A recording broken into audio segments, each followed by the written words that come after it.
Hi hello నేను మీ శ్రీలత. ఈరోజు hotel style Mysore bonda ఎలా చేయాలో చూద్దామా? దీనికోసం ముందుగా ఒక బౌల్లోకి 4 టేబుల్ స్పూన్స్ నూనె, హాఫ్ కప్ పెరుగు, కొన్ని గోరువెచ్చటి నీళ్ళు, 1½ కప్ మైదా, హాఫ్ టేబుల్ స్పూన్ జీలకర్ర, సరిపడ ఉప్పు, కొంచెం వంట సోడా వేసుకొని సరిపడన్ని నీళ్లు పోసుకొని ఉండలు లేకుండా బాగా కలుపుకోవాలి.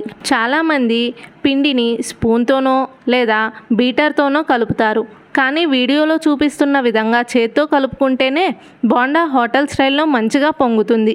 పిండి మరీ జారుగా కాకుండా మరీ గట్టిగా కాకుండా ఈ విధంగా కలుపుకుంటే సరిపోతుంది. ఇలా కలుపుకొని సిద్ధం చేసుకున్న పిండి 1 ఓవర్ నైట్ లేదా 2-3 గంటలన్నా పక్కన పెట్టుకోవాలి. అన్నట్టు మీకు తెలిసిన సలహాలు, టిప్స్ ఏమైనా ఉంటే మన ఇన్స్టాగ్రామ్ అకౌంట్ శ్రీలత వ్లాగ్స్కి మెసేజ్ ద్వారా కానీ ఈ వీడియో కింద కమెంట్ ద్వారా కానీ తెలియజేయండి. ఇలా నానిన పిండిని మరొకసారి బాగా కలుపుకొని ఈలోపు స్టవ్ మీద కళాయి పెట్టుకొని డీప్ ఫ్రైకి సరిపడ నూనె పోసుకొని నూనె వేడెక్కాక ఇలా రౌండ్ షేప్లో బోండాలు వేసుకోవాలి.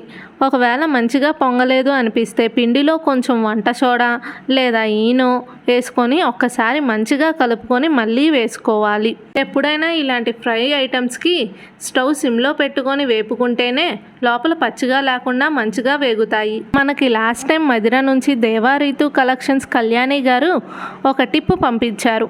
అదేంటంటే ఇంట్లో పొయ్యి పైన ఉండే చిమ్నీలు తరచుగా జిడ్డు పడుతుంటాయి. వాటిని సులువుగా వదిలించాలంటే వేడి నీళ్ళల్లో కొంచెం వెనిగర్, సర్ఫ్, బట్టల సోడా వేసి చిమ్నీ ప్లేట్స్ నానబెట్టి సబీనా పౌడర్తో క్లీన్ చేస్తే జిడ్డు సులువుగా పోతాయట. ఒక్కసారి మీరు కూడా ట్రై చేసి ఎలా ఉందో చెప్పండి.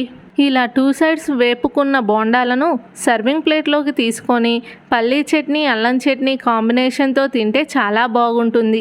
రెగ్యులర్గా ఎండుమిర్చితో చేసే నిల్వ అల్లం పచ్చడి కాకుండా పచ్చిమిర్చితో ఇన్స్టాంట్గా అప్పటికప్పుడు 10 నిమిషాల్లో చేసుకునే అల్లం చట్నీ వీడియో మన ఛానల్లో ఉంది.